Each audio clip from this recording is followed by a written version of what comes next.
Welcome back to Examone. In today's class, I am going to teach you some important words, vocabulary for your UPSC EPFO 2024. These words are going to be game changer for your exam. ये जो synonyms, antonyms और idioms and phrases होंगे, these are very important questions based on your question paper. I mean to say from your examination point of view. So I want you to remain in the class from beginning to end so that you will be able to get benefit from my classes. So how to make a difference to vocabulary? सबसे बड़ा question है बच्चों के सामने. The students who are looking forward to competitive exams, they ask me these questions time and again कि sir vocab कैसे याद करें?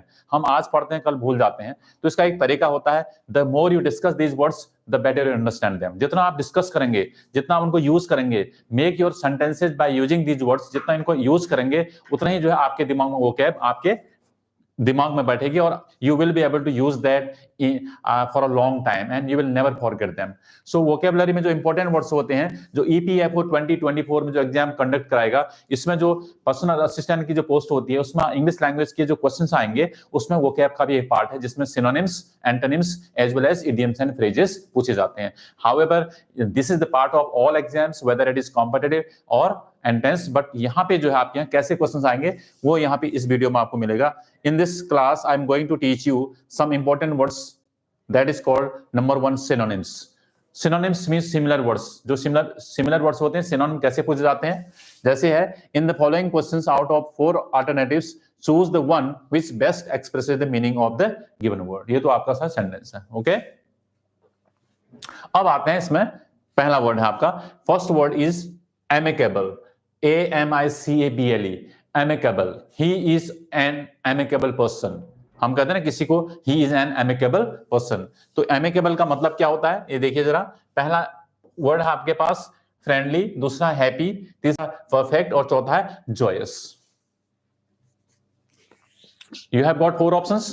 So amicable का मतलब देखिए, amicable वो आदमी होता है जो approachable होता है, जो फ्रेंडली होता है, जिससे आपका दोस्ताना व्यवहार होता है. You can say you can reach him out easily, जिससे बात की जा सकती है. approachable, friendly, जो आदमी फ्रेंडली होता है उसे बोलते हैं amicable. तो फ्रेंडली तो सबको पता रहता है लेकिन amicable कम यूज किया जाता है, इसलिए जो है थोड़ा सा बच्चों को पता नहीं होता कि amicable का मतलब क्या होता है. जिसने पढ़ा होगा यूज किया होगा वो करेगा. इसका मतलब है we can say someone is friendly or amicable. तो पहला जो क्वेश्चन है उसका आंसर हो जाएगा आपका सिनोनिम amicable का मतलब फ्रेंडली. फ्रेंडली मींस amicable और approachable you can say. Number 2, pinnacle. Next word is pinnacle. 4 options है. Number 1 capsule, number 2 hard, number 3 summit और number 4 था आपका pit. Give me your answer first. जितना मैं डिस्कस करा रहा हूं यहाँ पे you take your time, try to understand the word and try to go for the correct option and choose the right option. आप right option choose करने की कोशिश कीजिए. अगर नहीं आएगा, if you make a mistake, it does not matter. Make mistakes but learn from the mistakes you are making. This is very important aspect of learning process. तो learning process क्या होती है? जितना हम words को डिस्कस करेंगे उतना ही हमारे पास vocab बनेगी. You will be able to enhance your vocabulary by and by. धीरे धीरे ओके धीरे धीरे करके आप अपने vocab बढ़ाएंगे और these words are very important for your exams. तो summit का मतलब होता है, pinnacle का मतलब something at the top of something. Pinnacle means something at the top of something, that is called summit, peak. चोटी में कोई होना. If you are at the top of something, you are pinnacle. Pinnacle means something at the top of something. At the top. At the top का मतलब क्या है? Something will be, that is summit. Summit will be the correct answer. Summit means pinnacle. Clear? तो कैसे हम यहाँ पे discuss कर रहे हैं और मैं अनदर एग्जांपल दूंगा आपको कैसे यूज किया जाता है सेंटेंस को. Number 3, candid. What do you mean by candid? Important word है, कई बार आ चुका है. This is very important word. Candid means honest, greedy, dishonest या secretive. If someone is candid, he will be frank and straightforward. If you are a candid man or candid student, इसका मतलब you do not hide anything from others. अर्थात you are straightforward person. Okay? स्पष्ट जो बोलते हैं that is called candid, frank as well as straightforward. A person who is frank and straightforward will be one kind of honest person. ईमानदार होता है, उसमें किसी चीज का कोई भेदभाव नहीं होता. इसका मतलब होता है honest person. You can say here candid means होता है honest person. Correct answer होगा honest person. Candid, honest. Number fourth, very important word that is called forsake. Forsake से बनता है forsaken. Forsaken, nurtured, neglected, pardoned या abandoned. Forsaken. चलिए बताइए, what do you mean by forsake? If you forsake something, forsaken is something that is abandoned, that is given up. जो चीज छोड़ दी जाती है, त्याग दी जाती है, and you have nothing to do with that thing, that is called abandon. If you give up something, you quit it forever. For example, the match has been abandoned. Something has been abandoned due to something. इसका मतलब that will not take place. अंतर जब match abandon हो जाता है, इसका मतलब रद्द हो जाना. इसका मतलब forsaken. Something is forsaken means something is abandoned or something is given up. You have given up something. For example, that is ये अभी दिया था आपको मैंने मैच वाला, तो ये हो जाएगा ऑप्शन abandon. Abandon means होता है forsaken or you can say abandoned. Very important for you. Number 5, अगला वर्ड जो है आपका वेरी इंपॉर्टेंट वर्ड है, वो है आपका vivacious. VIVACIOUS. Vivacious. What do you mean by vivacious? Option है लोनली, नंबर 2 लाइवली, ब्यूटीफुल या ब्रूडिंग. विवासियस मीन्स होता है समथिंग इज लाइवली, अर्थात जिसमें एनर्जी होती है और एक तरह से लाइव होता है, that is called one kind of strength, lively. And vivacious means होता है lively. That is correct answer number 2. Lively means vivacious. Number 6 देखिए, वेरी इंपॉर्टेंट आपके लिए, dividend. DIFFIDENT, diffident. Diffident means option 1 timid, unhappy, discourteous और gentle. और आपको बताते हैं डिफिडेंट का अपोजिट होता है आपका confident. If someone is confident, he will have courage to do something. Okay, if you are confident enough and you are not afraid of anything. Okay, if you are confident, you are ready to do something, you are brave. Confident होता है तो उस आदमी डरता नहीं है. इसका मतलब यहाँ पे जो ऑप्शन है वो आपके आ रहे हैं टिमिड, डिफिडेंट. कॉन्फिडेंट का अपोजिट होता है आपका diffident. If someone is diffident, he will not have confidence, lack of confidence. A person who has lack of confidence will be afraid of something, will be timid, डरा हुआ होता है, थोड़ा सा डर रहता है, हेजिटेशन होता है, shyness. He will be shy, he will be timid. Okay, bashful, he will be bashful. That is called the correct answer here. Timid will be the correct answer here. If someone is diffident, he will be shy, he will be bashful, he will be timid. डरा हुआ रहता है. डरा हुआ कब रहता है? When you have been asked to do something, you have been asked to speak something on stage, then you are nervous and you have some kind of timid, अर्थात you are afraid of doing something there. That is का मतलब lack of confidence. If you are confident enough about something, if you are confident enough of something, then you have no nervousness, no hesitation on your face, and you will be able to express yourself effortlessly there. तो confidence होता है तो इसका डर नहीं रहता है. इसका मतलब that is called timid. Number 6, scorn. SCORN, scorn, concise, despise, buys या fires. Scorn is very important word for competitive exams. कई बार आता है, कई बार हम क्या करते हैं, जो सिंपल वर्ड्स बोलते हैं, वी से hate.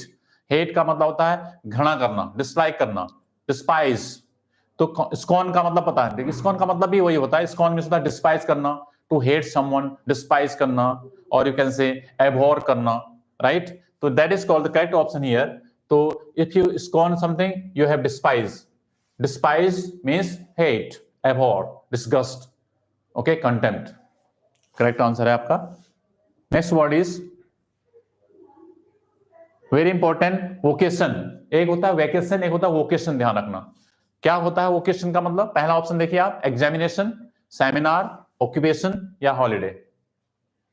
You take your time and let me know the correct answer. Vocation, what do you mean by vocation?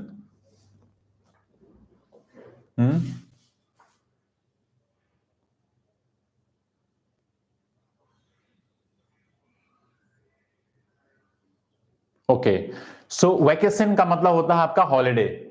Summer vacation होते हैं आपके स्कूल्स एंड कॉलेजेस में, that is called vacation, VACATION, vacation. This is called vocation, one kind of profession, व्यवसाय। What's your vocation? If someone asks you what is your vocation, he is asking you, he means to say that he is asking you about your profession. Okay, what do you do? What is your vocation? Vocation means होता है profession, यहाँ पे occupation, that is correct answer, that will be occupation. What is your occupation?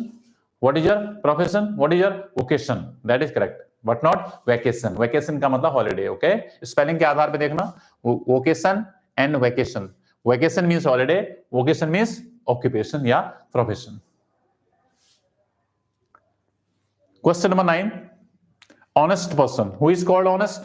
A person who is authentic, upright, direct या actual. Honest means होता है authentic. Authentic, someone is authentic इसका मतलब real होगा. If someone is real, he will never tell a lie. और जो authentic होता है कभी फेक या कभी झूठ नहीं बोलेगा, he will never tell a lie.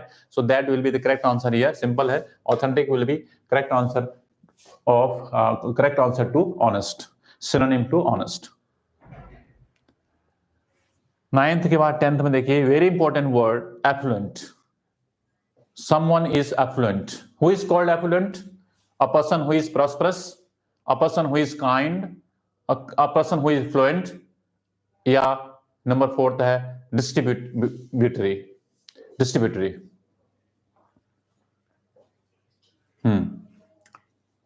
Affluent means someone who has a lot of money.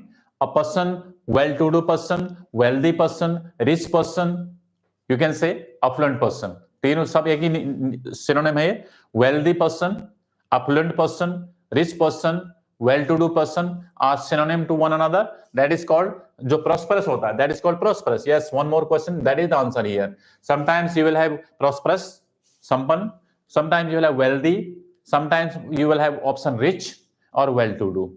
These are similar words: well-to-do, rich, wealthy, prosperous or affluent. These are synonym to one another. So correct answer will be here prosperous.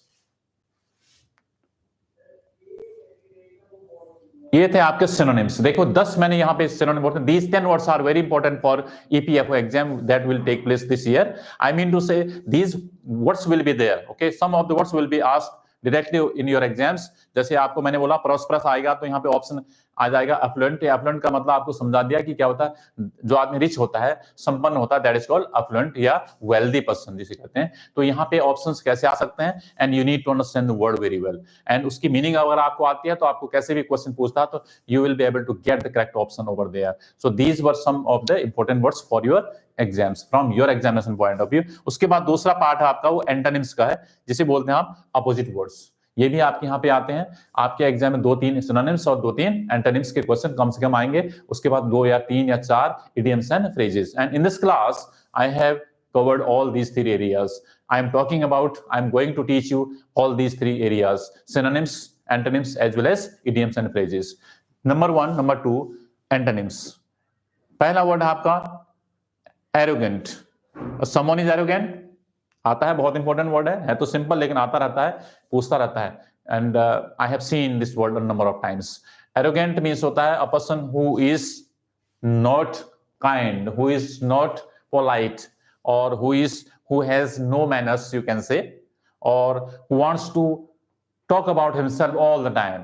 He does not want to listen to others. जो दूसरों को नहीं, अपनी बात करता है, arrogant होता है, अपनी बात को आगे बढ़ाना, शो ऑफ करना चाहता है. और one kind of arrogant person. He will never be humble. He will never be humble. अर्थात arrogant का opposite word kind तो नहीं माना जाएगा. Illiterate, favorable, no. Illiterate नहीं. इसका मतलब kind या humble में से एक लेना हमें. तो correct answer होगा opposite word of arrogant means humble. Correct answer will be humble. A person who is humble will not show off anything in front of people. Okay, he will be down to earth, polite, humble, well-mannered person. Well-mannered, humble, refined, polite are synonym of each other. And इनका opposite होगा आपका arrogant. A person who is arrogant, जो arrogant होगा उसमें ये qualities नहीं होंगी. He will never have these attributes. He will never be polite. He will never be humble और रिफाइंड। तो करेक्ट आंसर होगा आपका हम्बल, फोर्थ वाला ऑप्शन। नंबर 2 बहुत इंपॉर्टेंट है आपके लिए, fragile. Fragile fragile means option weak, brittle, strong या डिस्कार्ड। फ्रेजाइल की मीनिंग बता देता हूं। Fragile means someone or something which is weak, जो कमजोर होता है, अर्थात you can say man of straw. If someone is man of straw he will be fragile. Something is fragile, ब्रोकेबल, जो कमजोर होती है, टूट जाती है। थिंग्स में फ्रेजाइल कोई चीज होती है, टूट जाती है, ब्रेक हो जाएगी। लेकिन जो स्ट्रांग होगी वो ब्रेक नहीं होगी। इट कुड बी पर्सन और थिंग, चाहे कोई चीज हो या कोई व्यक्ति हो। इसका मतलब है फ्रेजाइल का मतलब होता है वीक। तो वीक तो इसका सिनोनिम हो गया। तो इसका मतलब यहाँ पे ऑप्शन आ रहा है आपका strong will be the correct opposite of fragile. Fragile means weak and opposite word of fragile will be strong enough. Strong, strength इसमें होती है अर्थात पावरफुल। स्ट्रॉन्ग करेक्ट आंसर होगा थर्ड वाला, strong. Next word is superficial, is also important word for you. This is called superficial is a word that means, मैं बता देता हूं आपका मतलब। ऑप्शन है जेन्युइन, नेचुरल, आर्टिफिशियल या एमिकेबल। अर्थात which is not deep. Superficial कोई होता है जो डीप नहीं होता, जो केवल क्या होता है, हल्का होता है। And which is not permanent you can से। And one kind of one kind of आप ये कह सकते हैं जो गहरा नहीं होता, हल्का होता है। Superficial thing is not permanent, not strong enough, which can not be strong, जो स्ट्रॉन्ग नहीं हो सकती है, मजबूत नहीं हो सकती। If something is superficial it can not be strong, ये स्ट्रॉन्ग नहीं हो सकती। Okay, and it will be one kind of artificial. क्या होगी एक तरह से अपोजिट, क्या हो जाएगी, अपोजिट हो जाएगा इसका। यहां पे है जेन्युइन, जेन्युइन, नेचुरल, आर्टिफिशियल या amicable.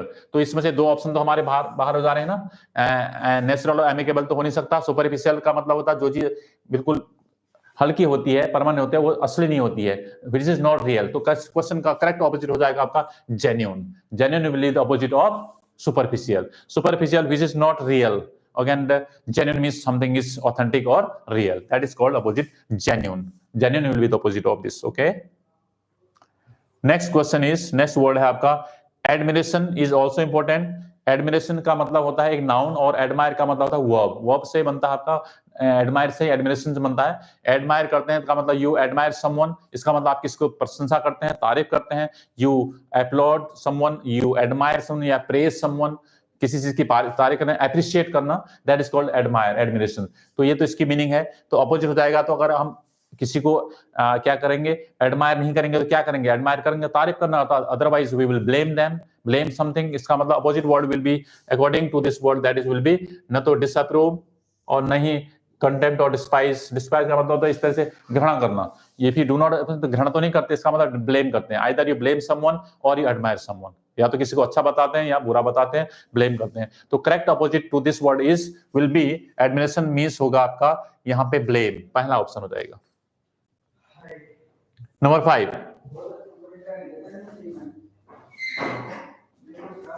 noisily. Let me know the answer.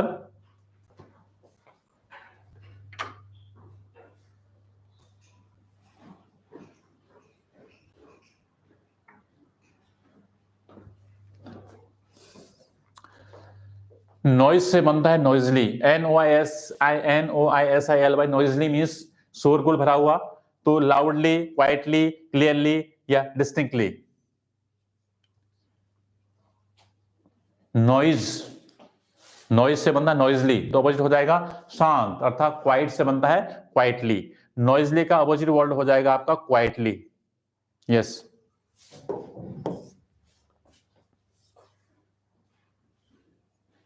ये नॉइजली का मतलब क्या, देखिए इसका अपोजिट नहीं है बल्कि ये सिनोनिम है। लाउडली तो इसकी मीनिंग में जा रहा है, क्लियरली समथिंग डिफरेंट, और ये तो बिल्कुल बाहर, डिस्टिंक्टली मींस डिफरेंट वर्ड। तो इसका मतलब लाउडली और क्वाइटली में ये आपका सिनोनिम है, ये आपका अपोजिट वर्ड है आपका क्वाइटली, शांत या चुपचाप।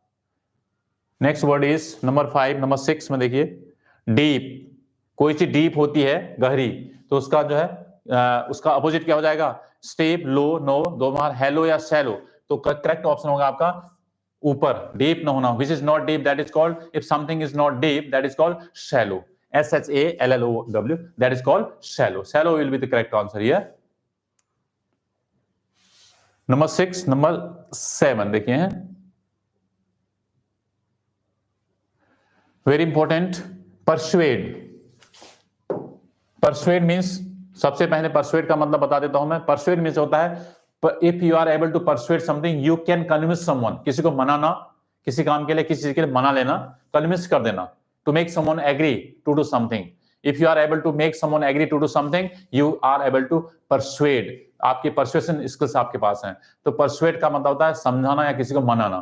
तो opposite word will be promote, pervade, dissolve या डिसवेड। तो अपोजिट हो जाएगा, परसुएड का होता है डिसवेड। करेक्ट आंसर आपका फोर्थ वाला, डिसवेड, परसुएड, डिसवेड।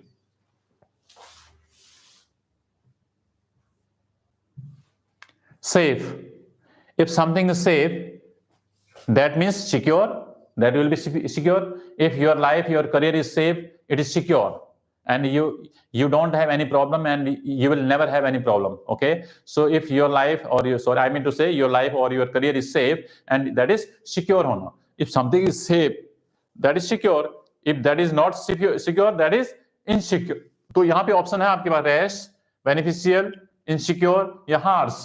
तो आपको सीधे क्या करना है, केवल इसमें जाना है। रैश नहीं बल्कि सेफ का अपोजिट वर्ड हो जाएगा insecure. If something is insecure, that is unsafe, that is not safe, तो इनसिक्योर। करप्ट होना, अगर कोई चीज करप्ट है, समवन इज करप्ट, करप्ट से बनता है आपका corruption, corrupt, corruption. Option honest, unclear, unclean, heartless या हेटफुल। तो करप्शन अगर होता है तो वहां पे ईमानदारी नहीं बल्कि क्या होती है, बेईमानी होती है। तो करप्शन से बनता है करप्ट, करप्ट से बनता है corruption. If someone is corruption, then if someone is corrupt person, तो इसका मतलब कोई ऑफिसर होता है, कोई आदमी करप्ट होता है, इसका मतलब he is dishonest person. Okay, he can never be honest. तो अगर आदमी करप्ट नहीं है तो इसका मतलब क्या होगा, वो ऑनेस्ट होगा, वो किसी तरह का जो है गलत काम नहीं करता, that is called honest. Next word is number 10th, prominent is very important word for you. Prominent करना, prominent means of something famous, remarkable, outstanding, prominent, significant, distinguished, famous, prominent, eminent, you can say. बहुत प्रसिद्ध होता है, known. If someone is prominent, he is well known, he is famous, he is eminent person, okay, remarkable you can say. That is called distinguished person. अर्थात opposite हो जाएगा notorious, obscure, wicked या hostile। तो इसका मतलब है, ये है आपका अपोजिट वर्ड यहाँ पे नोटोरियस। नोटोरियस होता है जो गलत काम के लिए जाना जाता है, a person who is known for bad या wrong doings, wrong things. If someone is known for his wrong doings, he is called notorious. If someone is known for good things, for good things, that is called famous person. अर्थात एक तरह से famous बोलो या prominent person, important. Prominent का मतलब होता है इंपॉर्टेंट, तो यहां पे हो जाएगा आपका केवल नोटोरियस। ये था आपका दूसरा पार्ट, आपका antonyms. How to find out correct word. First of all we need to understand the meaning of the word, then come to the options and find out the opposite word of that particular word. उसका जो opposite word ढूंढना होता है। सबसे पहले उसकी meaning आनी चाहिए, कि हमें पता होना चाहिए कि प्रोमिनेंट का मतलब क्या होता है, इंपॉर्टेंट, समथिंग सिग्निफिकेंट, अर्थात रिमार्केबल या वेल नोन, फेमस, तो उसका मिल जाएगा नोटोरियस, राइट। तो next word is, next part is, that is called number 3rd, idioms and phrases. idioms and phrases। अब आते हैं idioms and phrases में। these are very important part of your exams। क्या है idioms and phrases? देखिए, इनका meaning जो है आप सीधा नहीं निकालेंगे, बल्कि idioms and phrases को पढ़ने के बाद उसकी मीनिंग को समझाना जाना चाहिए, एंड डायरेक्ट मीनिंग निकालने से इसका आंसर आपका सही नहीं हो सकता। इफ यू से दैट, आप उसके आधार पे मिलाएंगे, जैसे टू टेक आफ्टर, टेक का मतलब लेना, आफ्टर का मतलब बाद में, ऐसे करके नहीं, बल्कि टेक आफ्टर का मतलब होता है टू, किसी को फॉलो करते हैं आप, टेक आफ्टर फॉलो कर रहे हैं, तो इसका कैसे फॉलो करेंगे। If you take after something, someone, to remove, to resemble, to cheat या टू राइट डाउन। बहुत इंपॉर्टेंट वर्ड है आपके पास। टेक आफ्टर मीन्स होता है you take after your father. If you take after your father, इसका मतलब आप अपने फादर जैसे दिखते हैं, you resemble your father. If you take after your brother, you look like your brother, similar to your brother, resemble your brother. If someone looks like someone, that is called take after। take after means शक्ल में एक जैसा दिखना, this is called phrase. तो सीधा मैंने नहीं कहा टेक आफ्टर, टेक का लेना आफ्टर बाद में लूं, क्या व्हाट इज दिस, इसका ये है ना, फॉलो करते हैं ना, आपके फादर आए उसके बाद आप आए, इसका मतलब आप उनको, but you are taking after your father, इसका मतलब आप उनके मिलते जैसे हैं, उनके बेटे हैं, इसका मतलब you take after your father, तब उससे फ्रेज बनी है टेक आफ्टर। इसका मतलब उनकी शक्ल जो है, आपकी शक्ल जो उनकी, आप उनकी शक्ल को फॉलो कर रहे हैं, you are going to follow him. इसका मतलब कैसे आया, टेक आफ्टर का मतलब होता है यू फॉलो हिम। कैसे, पहले वो आए उसके बाद आप आए, इसका मतलब है you take after your father. Clear है, you take after your father. जो आपसे बड़े होते हैं, मुझे क्या था, अब ये नहीं कह सकते कि शक्ल में कोई, अब छोटा भी तो आपसे बड़ा हो सकता है, तो छोटे को भी बोल सकते हैं। इसका मतलब कुल मिला के हो सकता है कि टेक आफ्टर का मतलब होता है रिजेंबल करना, एक समान दिखाई देना।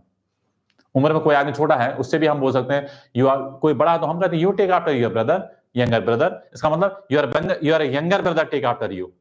आप बड़े हैं तो पहले आप पैदा हुए, उसके बाद आपसे छोटे भाई पैदा हुए, इसका मतलब your younger brother also take after you and you also take after your younger brother. इसका मतलब you take after your brother, इसका मतलब आप एक जैसे दिखते हैं। You take after your father, कुल मिला के इसकी मीनिंग है कि शक्ल में एक समान दिखाई देना। You take after your brother, you take after your mother, you take after your sister, you take after your father. Okay, that is called you resemble your father. Clear, तो टेक आफ्टर का मतलब हो जाएगा, यहाँ पे option आ रहा है आपके पास, ये है आपका रिजेंबल। ये कभी कभी to look like, to similar, ऐसे वर्ड्स भी आ जाते हैं। सिमिलर का मतलब ये resemble, similar, look like, like this.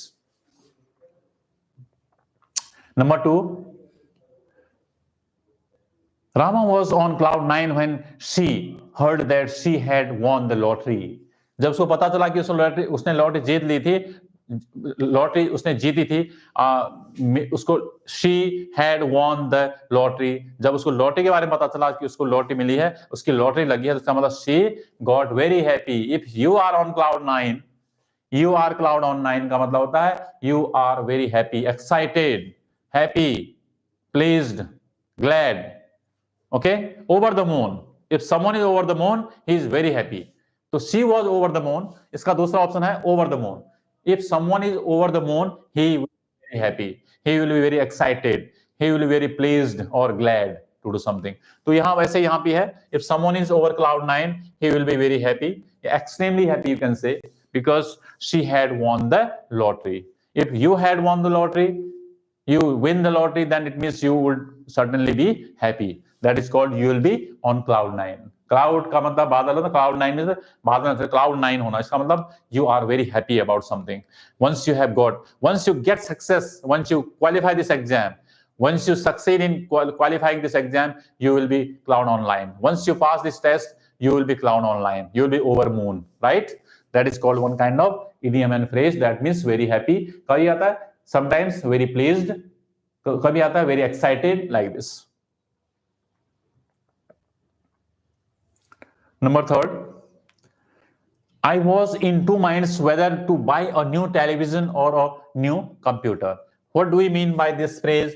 If you are in two minds, everybody sometimes sometimes or the other, okay, one way or the other, yeah, sometimes or the other, everybody is in two minds. कभी न कभी हर आदमी जो है दो minds में होता ही होता है, whether this is right or that is right, whether I should go for it or that go for that. So when you are in two minds, you are not able to make a decision. Okay, that is called असमंजस में होना, in dilemma में होना, असमंजस, whether to take a decision, what kind of decision you need to take, अर्थात to be firm, to be undecided, to take two decisions, या to lose one's mind. If you are in two minds, you are not able to decide anything. To be undecided होना, देखिए double mind होंगे तो आप decide नहीं कर पाएंगे, whether you are not able to decide something, to be undecided. ये देखिए तीसरा है to take two decisions, no, और यहाँ पे to lose one mind, that is not correct. तो correct answer will be to be undecided. You are not able to decide what you should do or what you should not do. That's why you are in two minds. Next idiom is very important, that is called call it a day, to call it a day. Let us call it a day. In the meeting, you must have heard someone saying, let us call it a day. When we are in the class and we have been teaching for 4 or 5 hours, then we say, at the end of the session, we say, let us call it a day. If you are working somewhere, you can say, let us call it a day. अर्थात let us stop working. जब आप काम कर लेते हैं चलो काम बहुत हो, वाइंड अप करो भाई, this is called one kind of phrase, let us call it a day, stop working.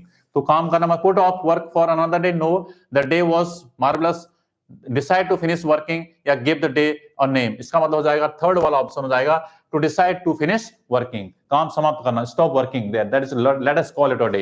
And this phrase is spoken by many people in corporate office, and if you are working in a corporate office you must have heard this phrase a number of times, a lot of times I mean to say. And if you are working in the army, then you must have heard this phrase, speaking by officers most of the time. So that's why this phrase is very important, and this phrase is also asked in your exam, because this is very important and it is used a lot of time, because this is used in everyday situation. So that's why if you call it a day, it means you decide to stop working.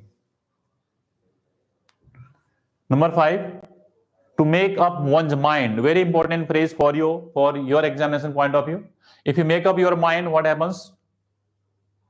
You make up your mind. Okay, you make up your mind whether you go for it or you have to make up your mind to do something. Okay, without making up your mind, you are not able to get success. सबसे पहले अपना mind makeup करना पड़ता है कि मुझे क्या करना है, किस पोस्ट के लिए अप्लाई करना है, कौन सा एरिया चूज करना है, कौन सी जॉब करनी है। तो मेकअप योर माइंड का मतलब you need to decide something to do. Okay, you need to decide something to do, to decide what to do, to remember things clearly, to remind oneself of something, या to think creatively. पहला ही option correct है आपका, to decide what to do. Okay, decide. Okay, to take a decision at the right time, to make up your mind before doing something. If you have made up your mind to get 90% marks in English, you can do it. Make up your mind to get more and more marks in English. You have to make up your mind. Okay, mind make up करना पड़ता है कि मुझे ये करना है, इसके बाद आपका जो है you will do it and you will get it. Next, number 6.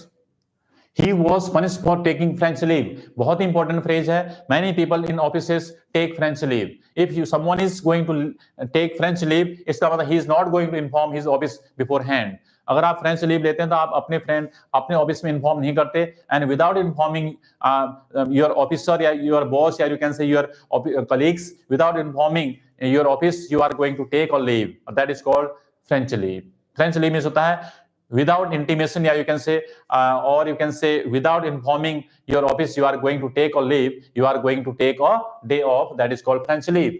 He was punished for taking French leave. French leave means होता है being absent without permission, or leaving without permission, and giving lame excuse, resigning without. Correct answer होगा आपका being absent without permission.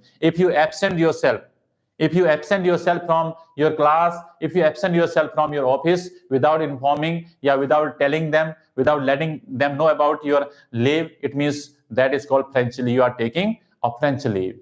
So you should never take a French leave. If you are going to take a leave, then you need to inform your office, inform your school teachers, inform your school or college. So that is called a person who is absent without permission. That is called French leave. Number 7 देखिए, I threw up my cards. Very important phrase है. This is very important. I threw up my cards for want of funds. What do we mean by? Number 1, put my whole income at stake, looked out for hand, gave up my plan, and gambled all day money. If you throw your card को फेंक देंगे, इसका मतलब you have decided to put off your work. You can say you have decided to give up something. If you put up your card, you are going to give up your plan. You are making plan, and after that you say, no, I am not going to do this because I have thrown the card. इसका मतलब you have decided that you are not going to work on it. इसका मतलब है to give up something. कोई चीज छोड़ देना, especially to give up your plan. If you throw up your card, you give up your plan. अपना plan जो है त्याग देते हैं, you do not work on it. So that's called gave up my plan. Third one, option 3 होगा इसका, to gave up your plan. Next word is number 7. Number 8 देखिए, very important आ गया है यहाँ पे. Take the bull by the horns is, what do you mean by take the bull by horns? अगर आप सींग पकड़ के, बुल को सींग पकड़ के आप लेना चाह रहे हैं, इसका मतलब it will be dangerous. Okay, if you are taking a bull by horns, if you take the bull by the horns, It means you are going to be helpful, you win the battle, you be sensitive, you are going to face a difficulty courageously. आप इतनी हिम्मत के साथ एक challenge लेना चाह रहे, you are going to accept some challenges with courage. courage के साथ कोई जो है जोखिम भरा काम जो है आप ले रहे हैं. You are going to take up something that is dangerous, that could be dangerous, yeah, that could be very difficult to do. It means to face a difficulty courageously. That is called to take the bull by the horn.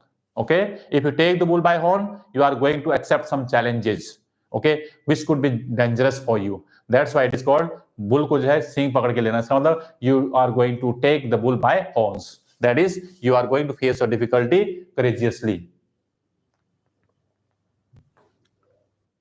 Next देखिए, he has made a dog's breakfast. Important है. This is also important for your examination point of view. If you are making something dog's breakfast, dogs breakfast क्या होता है? जब dog को, कुत्ते को breakfast देते हैं, कुछ खाना खिलाते हैं, क्या करता है? पूरा पैर से और मुंह से वो कर देता ना, ये तो मतलब एकदम क्या हो जाता है? स्प्रेड हो जाता है. इसका मतलब if you are going to make something a dog's breakfast of anything, that will be, it means that you are going to a breakfast for the dog, you are going to give a breakfast for a dog. No. An accurate summary, a breakfast for the dog. No. An accurate summary. No. A total mess, a breakfast being served by the dog, by dogs. No. तो कुल मिला के हो जाएगा third वाला, a total mess, गड़बड़ हो जाना. If you make something mess, इसका मतलब गड़बड़ करना. तो यह आपने mess कर दिया करते हैं, मतलब पूरा वो कर दिया, हर चीज को मतलब इधर उधर कर दिया. इसका मतलब that is called one kind of mess. mess करना जानते हैं, ये तो जानते हैं. If you make mess, that will be not managed properly. If something is mess, if something is made mess, या if you make something mess, इसका मतलब पूरा गड़बड़ कर देना. आपने कहा ना mess कर दिया, गड़बड़ कर दी. If you make something mess, इसका मतलब that is called you have made a dog's breakfast. If you are going to make something a dog's breakfast, it means that you are going to make something mess, गड़बड़ करना. That is called option third, or total mess. Next word is very important. The manager is not dismissed, but he is definitely under a cloud. Under a cloud is a phrase, idiom and a phrase that is very important, and it is used a lot of time as well. A lot of times. Under a cloud. Under weather होता है, एक होता है under weather. That means if you are under weather, इसका मतलब you are not feeling well. If someone is feeling under weather, he is unwell. एक है आपका under a cloud. If someone is under a cloud, cloud के अंदर होगा मतलब किसी शक के घेरे में होना. If someone is under a cloud, he is doubtful person, या you can say under suspicion. Under suspicion पहला है नहीं बल्कि दूसरा ऑप्शन हो जाएगा, शक के अंदर होना, under suspicion. He will be under suspicion, अर्थात शक के अंदर होना, शक के दायरे में होना. Right? That is called under cloud. Clear? So this is also important for you. So this was the part of idioms and phrases, and guys, these questions are going to be very important. These questions are going to be game changer for your exams. Okay, if you remember them, if you understand like this what I taught today in this class, and the way I am teaching you, the way I am going to explain to you each and everything about these idioms and phrases, and I'm pretty sure that you will never forget them. And once you pay attention to my classes and try to learn something and ask me as many questions as you have, and I'm pretty sure that you guys will be able to make a difference to these exams in 1 month or 2 months. Okay, that's all. And this is the best way to learn something like this. And apart from this, I want you to share this class, like the video, share it with your friends, and subscribe to the channel so that you will get benefit from your classes in the future as well. Thank you very much.